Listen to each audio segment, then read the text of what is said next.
1969 July 16 Apollo 11 అనే rocket 4 లక్షల కిలోమీటర్ల దూరంలో ఉన్న చంద్రుడి మీదకు వెళ్ళడానికి స్టార్ట్ అయ్యింది. 8 రోజుల తర్వాత ఇప్పటి వరకు ఏ మనిషి అడుగుపెట్టిన ప్లేస్ అయినా మూన్ మీద ల్యాండ్ అయ్యారు. కొన్ని లక్షల మంది అమెరికన్స్ ఈ ఈవెంట్ ని టీవీస్ లో చూస్తున్నారు. మనిషి చంద్రుడి మీద అడుగు పెట్టడం అనేది ఒక గొప్ప విషయం. కానీ ఇదంతా నిజంగా జరిగిందా? కొంతమంది కాన్స్పిరసీ థియరిస్టులు అసలు అది జరగలేదని, నాసా ఈ విషయాన్ని ఫేక్ చేసిందని, మూన్ ల్యాండింగ్ వీడియోస్ అన్ని కంప్యూటర్ జనరేటెడ్ అని, ఇదే 20వ శతాబ్దంలో చెప్పిన అతిపెద్ద అబద్ధం అని చెప్పారు. సో మనిషి చంద్రుడి మీద అడుగు పెట్టడం అనేది ఫేకా లేక రియల్ గా జరిగిందా?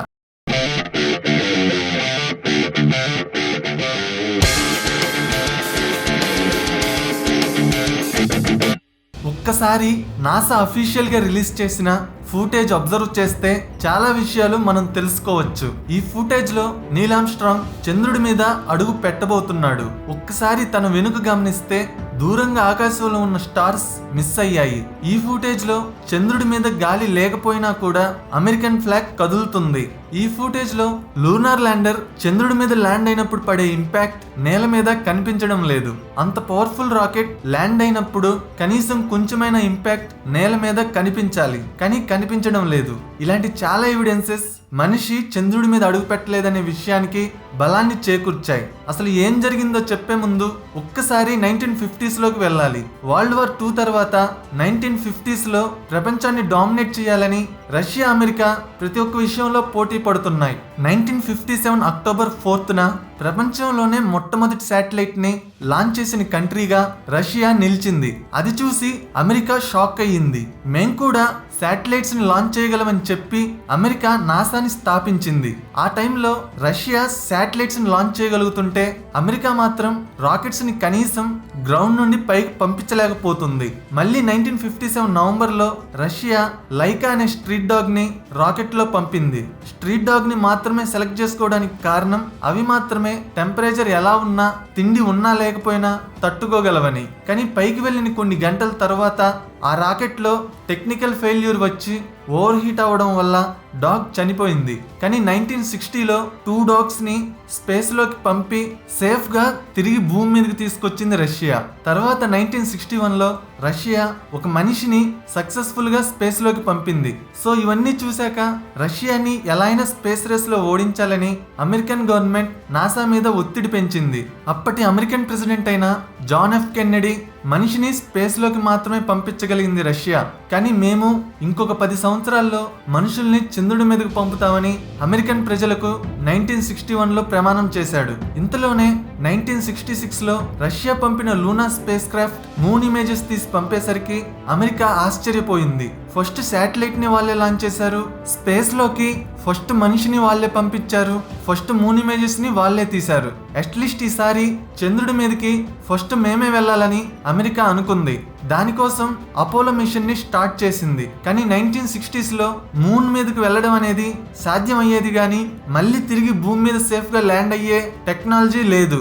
సేఫ్ గా ల్యాండ్ అవ్వాలని ట్రై చేసిన టెస్ట్లన్నీ ఫెయిల్ అవుతూనే వచ్చాయి. కానీ 1969లో నాసా 3 ఆస్ట్రోనట్స్ కి ట్రైనింగ్ ఇచ్చి అపోలో 11 అనే రాకెట్ లో చంద్రుడి మీదకి పంపించింది. వాళ్ళు చంద్రుడి మీద ల్యాండ్ అయ్యాక దాని మీద నుండి ఫోటోస్ అండ్ వీడియోస్ భూమి మీదకి పంపారు. కానీ ఆ ఫుటేజ్ ని చూశాక కొంతమంది సైంటిస్టులు ఆ విజువల్స్ ని నమ్మలేదు. మూన్ మీద మనుషులు లేని స్పేస్ క్రాఫ్ట్స్ ల్యాండ్ అవ్వడమే చాలా కష్టంగా ఉంటే వీళ్ళు మాత్రం ఏకంగా చంద్రుడి మీద మనుషుల్ని ల్యాండ్ చేసి మళ్ళీ వాళ్ళని సేఫ్ గా వెనక్కి తీసుకురావడం ఏంటని అన్నారు.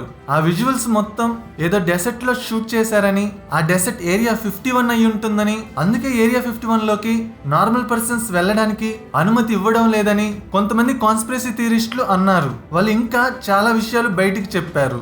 రాకెట్ లాంచ్ అవ్వక ముందు నీల్ ఆర్మ్స్ట్రాంగ్ లూనార్ ల్యాండర్ మీద బ్యాలెన్సింగ్ టెస్ట్ చేశాడు. కానీ దాన్ని సరిగా బ్యాలెన్స్ చేయక ఎక్స్ప్లోడ్ అయ్యింది. ఆ ల్యాండర్ క్రాష్ అవ్వక ముందే నీల్ ఆర్మ్స్ట్రాంగ్ పారాషూట్ హెల్ప్ తో సేఫ్ గా బయటికి ఎజెక్ట్ అయ్యాడు.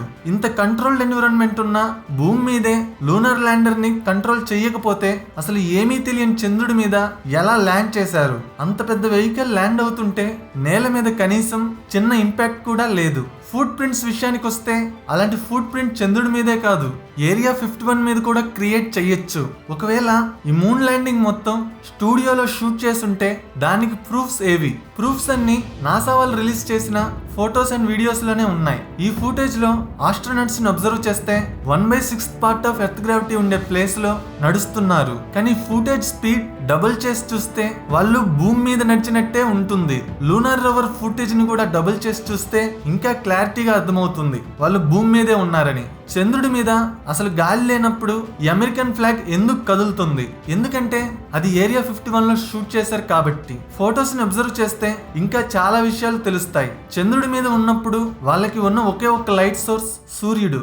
సో ఒకే ఒక్క లైట్ సోర్స్ ఉన్నప్పుడు ఈ ఫొటోస్ లో ఉన్న షాడోస్ ఎందుకు డిఫరెంట్ యాంగిల్స్ లో ఉన్నాయి? ఒక్క లైట్ సోర్స్ మాత్రమే ఉన్నప్పుడు షాడోస్ ప్యారలల్ గా ఉండాలి, కానీ ఇక్కడ ఎందుకు డిఫరెంట్ యాంగిల్స్ లో ఉన్నాయి? ఎందుకంటే వాళ్ళు షూట్ చేసిన స్టూడియోలో మల్టిపుల్ సోర్సెస్ ఉన్నాయి కాబట్టి. ఇది స్టూడియోలోనే షూట్ చేశారని చెప్పడానికి ఇంకొక ప్రూఫ్ ఏంటంటే లూనార్ ల్యాండర్ నుండి ఆస్ట్రోనాట్ దిగేటప్పుడు ఆ ల్యాండర్ షాడో తన మీద పడుతుంది, కానీ స్టిల్ ఆ ఆస్ట్రోనాట్ ఫొటోస్ లో క్లారిటీగా కనిపిస్తున్నాడు. ఈ ఫోటోలో ఆస్ట్రోనాట్ వెనుకే సూర్యుడు ఉన్నాడు. ఈ యాంగిల్లో ఫోటో తీస్తే ఫోటో కొంచెం డార్క్ గా రావాలి, కానీ ఈ ఫోటో చాలా క్లారిటీగా ఉంది. ఈ ఫోటోలో కూడా లూనార్ ల్యాండర్ వెనుకే సూర్యుడు ఉన్నాడు, కానీ స్టిల్ లూనార్ ల్యాండర్ ఫోటోలో క్రిస్టల్ క్లియర్ గా కనిపిస్తుంది.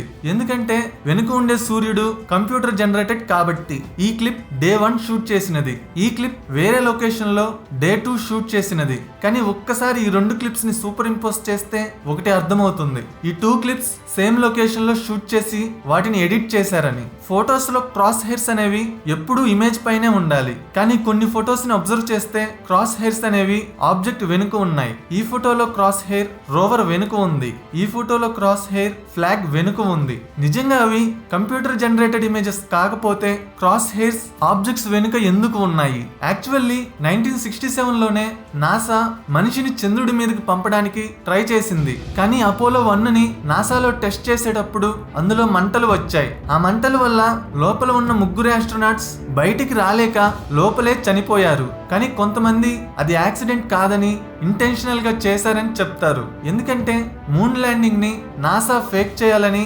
ఆస్ట్రోనట్స్ కి తెలిసిపోయిందని, అందుకే వాళ్ళ 3 ఇలా యాక్సిడెంట్ పేరుతో చంపారని చెప్తారు. ఈ యాక్సిడెంట్ జరిగిన 5 నెలల తర్వాత బ్యారన్ అనే సేఫ్టీ ఇన్స్పెక్టర్ అపోలో 1 యాక్సిడెంట్ ని ఇన్వెస్టిగేట్ చేసి కొన్ని విషయాలు తెలుసుకున్నాడు. వాటి వల్ల తనకు తెలిసింది ఏంటంటే నాసా ఎప్పటికీ చంద్రుడి మీదకి చేరుకోలేదని.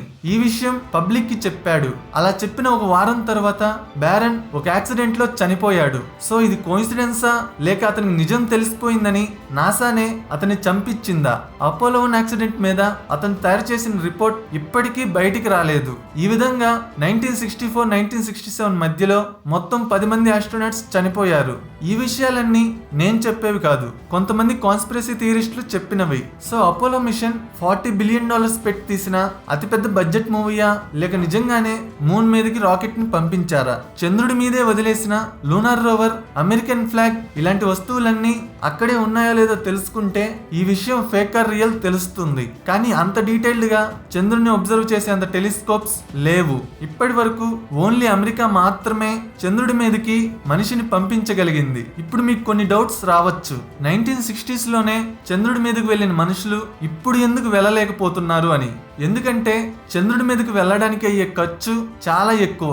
1960s లో అయితే అమెరికా, రష్యా స్పేస్ రేస్ లో ఉన్నారు కాబట్టి అమెరికన్ ప్రజలు గర్వించదగేటట్టు ఏదన్నా చెయ్యాలని అమెరికన్ గవర్నమెంట్ చాలా డబ్బులు ఖర్చు పెట్టి అపోలో మిషన్ ని స్టార్ట్ చేసింది. ఫైనల్ గా దాన్ని సక్సెస్ఫుల్ గా అచీవ్ చేశారు. కానీ చంద్రుడి మీద జస్ట్ కొన్ని గంటలో కొన్ని రోజులో ఉంటే ఎవరికీ ఉపయోగం లేదు. అండ్ అలాంటి జర్నీస్ కి అయ్యే ఖర్చు కూడా చాలా ఎక్కువ.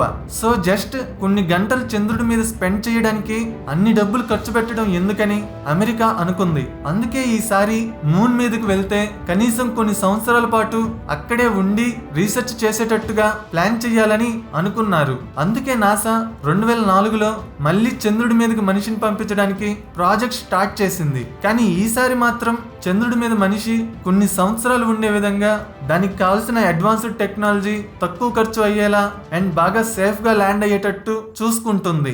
అందుకే ఈసారి ఎక్కువ టైం కూడా తీసుకుంటుంది. అండ్ ఇంకొక డౌట్ ఏంటంటే ఫస్ట్ శాటిలైట్ ని స్పేస్ లోకి, ఫస్ట్ మనిషిని, ఫస్ట్ మూన్ ఇమేజెస్ ని రష్యానే పంపించింది. కానీ చంద్రుడి మీద మనిషిని ఫస్ట్ ఎందుకు ల్యాండ్ చేయలేకపోయింది? ఎందుకంటే అప్పట్లో రష్యా దగ్గర టైం అండ్ మనీ చాలా తక్కువగా ఉన్నాయి, కానీ అమెరికా దగ్గర టైం చాలా ఎక్కువ ఉంది, ఫండ్స్ కూడా చాలా ఎక్కువ ఉన్నాయి. రష్యా దగ్గర స్పేస్ లోకి మనుషులు పంపే తక్కువ సైజులో ఉండే రాకెట్స్ టెక్నాలజీ మాత్రమే ఉంది. కానీ చంద్రుడి మీదకి మనుషుల్ని పంపాలంటే హెవీ వెయిట్ ని క్యారీ చేసే పెద్ద రాకెట్స్ కావాలి. కానీ రష్యా దగ్గర అలాంటి టెక్నాలజీ ఇంకా లేదు, కానీ అమెరికా దగ్గర అలాంటి టెక్నాలజీ ఉంది. అందుకే రష్యా కన్నా ముందే మూన్ ల్యాండింగ్ ని అమెరికా అచీవ్ చేసింది. కొన్ని సంవత్సరాల తర్వాత మూన్ మీదకి వెళ్లే టెక్నాలజీ రష్యా డెవలప్ చేసినప్పటికీ అవి వరుసగా 4 సార్లు టెస్టులు ఫెయిల్ అయ్యాయి. సో ఇక మళ్ళీ కొత్తగా టెస్టులు చేయడానికి సరిపడా డబ్బులు లేక, కరెక్ట్ లీడర్షిప్ లేక వాళ్ళు మొదలుపెట్టిన మూన్ ల్యాండింగ్ మిషన్ ఆగిపోయింది. అందుకే రష్యా చంద్రుడి మీదకి మనుషుల్ని పంపించలేకపోయింది. అండ్ ఇండియా విషయానికి వస్తే ఇస్రో కూడా మనుషుల్ని పంపించగలదు, కానీ దానికి కావాల్సిన మనీ గవర్నమెంట్ ఇవ్వాలి. కానీ గవర్నమెంట్ దానికి సిద్ధంగా లేదు. చంద్రయాన్ 2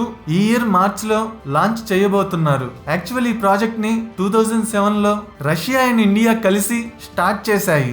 ఇస్రో రాకెట్ ని, చంద్రుడి మీద నడిచే వెహికల్ ని తయారు చేయాలి. రష్యా లూనర్ ల్యాండర్ ని తయారు చేయాలి, కానీ రష్యా లూనర్ ల్యాండర్ ని తయారు చేయలేకపోయింది. అందుకే 2015 లో మొత్తం ప్రాజెక్ట్ ని ఇండియానే తీసుకుంది.